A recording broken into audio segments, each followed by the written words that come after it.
നമ്മളെ ചിന്ത ചേച്ചി കാര്യമായിട്ട് എന്തോ പറയും കേട്ടോ, ഒന്ന് കേട്ടു നോക്കാം. നമുക്കെല്ലാവർക്കും അറിയാം, എന്തറിയാന്ന് ബാക്കി കൂടി കേൾക്കാം. കേരളം ആകെ പ്രതിസന്ധിയിലായി ഈ ഘട്ടത്തിൽ ആ നാടിനെ സംരക്ഷിക്കാൻ വേണ്ടി നിശ്ചയദാർഢ്യത്തോടുകൂടി ഇടപെട്ട ഒരു ഗവൺമെന്റ് കേരളത്തിലുണ്ടായിരുന്നു. സഖാവ് പിണറായി വിജയൻ നേതൃത്വം നൽകിയ കേരളത്തിലെ 10 വർഷക്കാലത്തെ ഗവൺമെന്റ്.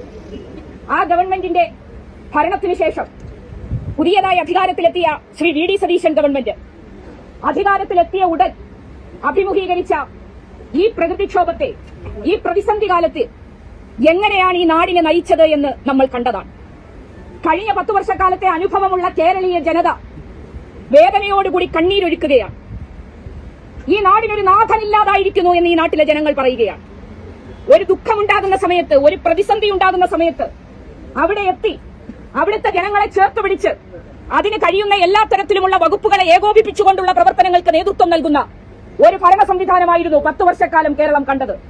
ഇപ്പോൾ നമ്മൾ കാണുന്നത് ഒരു വകുപ്പുകളുമായി ഏകോപനമില്ല. മുഖ്യമന്ത്രി തന്നെ ഈ വിഷയത്തിനകത്ത് ഇടപെടുന്നില്ല.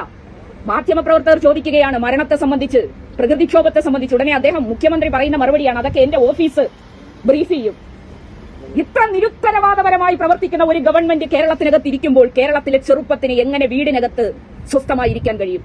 പ്രകൃതി ദുരന്തം ഉണ്ടായപ്പോൾ CPM-മാരെ മെയിൻ പരിപാടി പിണറായിയെ വെളുപ്പിച്ചെടുക്കുക എന്നുള്ള, നല്ല സോപ്പ് തേച്ച് പതപ്പിച്ച് വെളുപ്പിച്ചെടുക്കുക എന്ന പണിയിലാണ് എല്ലാവരും.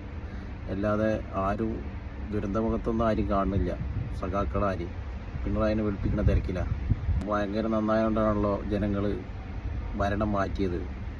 ഇത് ചിന്തിക്കാനുള്ള ബോധം കൂടി ഇവന്മാർക്ക് ഇല്ലാണ്ടായി പോയല്ലോ റബ്ബേ.